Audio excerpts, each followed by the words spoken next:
حضرت نوح علیہ السلام اللہ کے ایسے پیغمبر تھے جو تقریباً 950 سال زندہ رہے اور اللہ کی طرف لوگوں کو دعوت دی۔ حضرت آدم علیہ السلام کی وفات کے تقریباً 1000 سال بعد حضرت نوح علیہ السلام تشریف لائے۔ آدم علیہ السلام کے بعد کی نسلیں بہت نیک تھیں اور تقریباً 1000 سال بعد شیطان نے ان لوگوں کو بہکایا کہ کچھ نیک اور بزرگ لوگوں کو یاد رکھنے کے لیے ان کے بت بنا لو، تو لوگوں نے کچھ بزرگوں کو عزت دینے کے لیے ان کے بت بنا لیے۔ اس وقت تو بتوں کی پوجا نہیں ہوئی، لیکن وقت گزرنے کے ساتھ ساتھ لوگ ان بتوں کو پوجنے لگ گئے۔ کفر اور شرک عام ہو گیا اور ایک اللہ کی عبادت بند ہو گئی۔ تب اللہ نے ان لوگوں کی ہدایت کے لیے نوح علیہ السلام کو بھیجا۔ اس وقت انسانوں کی عمریں زیادہ ہوتی تھیں اور نوح علیہ السلام کی عمر تقریباً 950 سال تھی۔ نوح علیہ السلام نے لوگوں کو اللہ کی طرف دعوت دی۔ سورہ نوح میں اللہ فرماتا ہے، یقیناً ہم نے نوح کو ان کی قوم کی طرف بھیجا کہ اپنی قوم کو ڈراؤ اور خبردار کر دو، اس سے پہلے کہ ان کے پاس دردناک عذاب آئے۔ نوح علیہ السلام نے اپنی قوم سے فرمایا، اے میری قوم، میں تمہیں صاف صاف ڈرانے والا ہوں، تو تم اللہ کی عبادت کرو اور اسے ڈرا کرو اور میرا کہنا مانو تو وہ تمہارے گناہ بخش دے گا۔ نوح علیہ السلام تبلیغ کے سلسلے میں بہت محنت کرتے تھے، دن رات لوگوں کے گھروں اور اجتماعات میں جا کر انہیں دعوت دیتے تھے۔ نوح علیہ السلام لوگوں کو ہر طرح سے سمجھاتے رہے، یہاں تک کہ 950 سال کا عرصہ گزر گیا، لیکن چند لوگوں کے علاوہ کوئی ایمان نہ لایا۔ نوح علیہ السلام کی قوم ان کا مذاق بناتی تھی اور کہتی تھی کہ اگر تم سچے ہو تو جس عذاب کا تم ہم سے وعدہ کرتے ہو اس کو لے آؤ۔ نوح علیہ السلام کی قوم دن بدن برائی میں آگے بڑھتی گئی اور نوح علیہ السلام کو پریشان کرتی رہی اور کوئی ایمان نہ لایا سوائے چند لوگوں کے۔ پھر اللہ نے نوح علیہ السلام کی طرف وحی بھیجی اور فرمایا، آپ کی قوم میں سے جو لوگ ایمان لا چکے اب ان کے علاوہ کوئی ایمان نہیں لائے گا، بس آپ ان کے کاموں پر غمگین نہ ہوں۔ پھر جب اللہ نے وحی کر دی اور انہیں بتا دیا کہ اب کوئی ایمان نہیں لائے گا تو وہ نا امید ہو گئے اور اپنی قوم کے لیے بد دعا کی کہ اے میرے پروردگار، تو کسی منکر کو روئے زمین پر زندہ نہ چھوڑ اور مومن مرد اور عورتوں کو بخش دے۔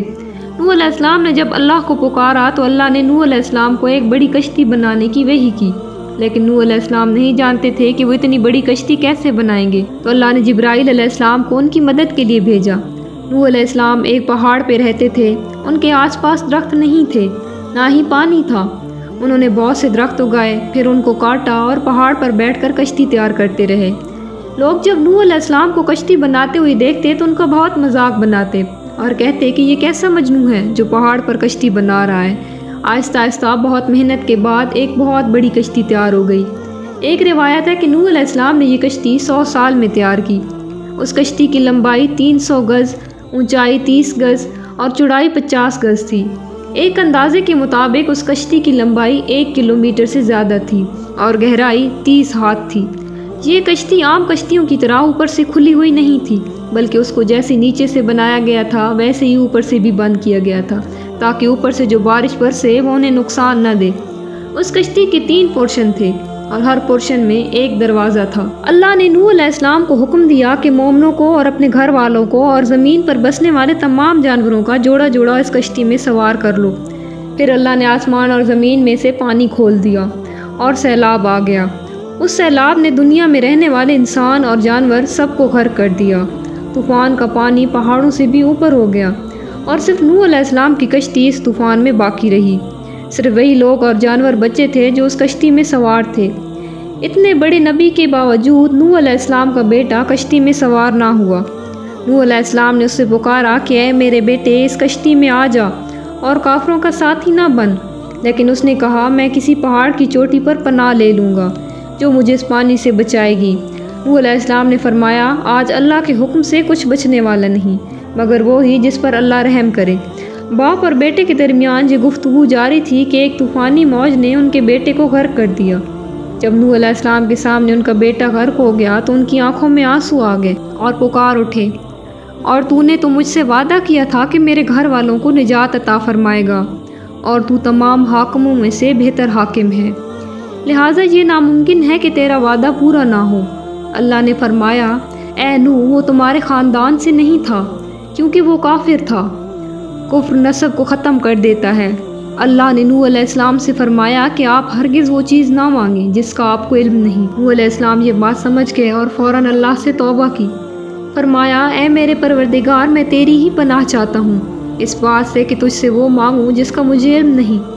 اگر تو مجھے نہ بخشے گا اور مجھ پر رحم نہیں کرے گا تو میں خرابی والوں میں ہو جاؤں گا۔ کشتی نوح علیہ السلام اور ان کے ساتھیوں اور سارے جانوروں کی نسل کو لیے پانی کی تیز لہروں پر بلندی سے چل رہی تھی، مگر زمین پر موجود ہر چیز، انسان، جانور، پرندے، ہر چیز غرق ہو گئی۔ ان میں سے کوئی باقی نہ بچا تھا، اگر کوئی بچا تھا تو وہ تھے کشتی والے۔ نوح علیہ السلام اور ان کے ساتھی 6 مہینے تک اس کشتی میں رہے۔ آخر اللہ کے حکم سے طوفان رک گیا۔ اللہ نے زمین کو حکم دیا کہ وہ پانی نگل جائے۔ زمین نے سارا پانی نگل لیا اور زمین خشک ہو گئی اور کشتی پہاڑ پر جا کر ٹھہر گئی۔ اب انہیں حکم ہوا کہ سلامتی کے ساتھ کشتی سے اتر آئیے، آپ سب پر برکت نازل ہوگی اور ان نسلوں پر بھی جو آپ سے پیدا ہوں گی۔ پھر صرف نوح علیہ السلام سے آگے کی نسل شروع ہوئی اور زمین میں ان کی اولاد کے علاوہ کسی اور کی نسل باقی نہ رہی۔ سارے جانوروں کی نسلیں بھی پھر سے یہیں سے پیدا ہوئیں۔ حضرت نوح علیہ السلام کے 3 بیٹے تھے، سام، حام اور یافس، جن سے دنیا کی نسل آگے بڑھی۔ سام کی اولاد گندمی رنگ کی تھی۔ عرب ممالک، سیریا، فلسطین اور اسرائیل کے لوگ سام کی اولاد ہیں۔ حام کی اولاد کالی رنگت کی تھی۔ افریقہ، آسٹریلیا، انڈیا، ایجپٹ اور سوڈان کے لوگ حام کی اولاد ہیں۔ گوری رنگت کے لوگ یافس کی اولاد ہیں۔ چائنا، جاپان، کوریا اور یورپ کے لوگ یافس کی نسل ہیں۔ نوح علیہ السلام کا چوتھا بیٹا جو ایمان نہ لانے کی وجہ سے پانی میں غرق ہو گیا تھا، اس کا نام کنعان تھا اور اسے کوئی نسل آگے نہیں بڑھی۔ قرآن میں اللہ تبارک و تعالیٰ نے فرمایا، اور ہمیں نوح نے پکارا تو دیکھ لو ہم کیسے دعا قبول کرنے والے ہیں۔ ہم نے اسے اور اس کے فرما برداروں کو اس زبردست مصیبت سے بچا لیا اور اس کی اولاد ہم نے باقی رہنے والی بنا دی۔ طوفان کے بعد حضرت نوح علیہ السلام 350 سال زندہ رہے، پھر آپ وفات پا گئے۔ نوح علیہ السلام کی کشتی آج بھی موجود ہے۔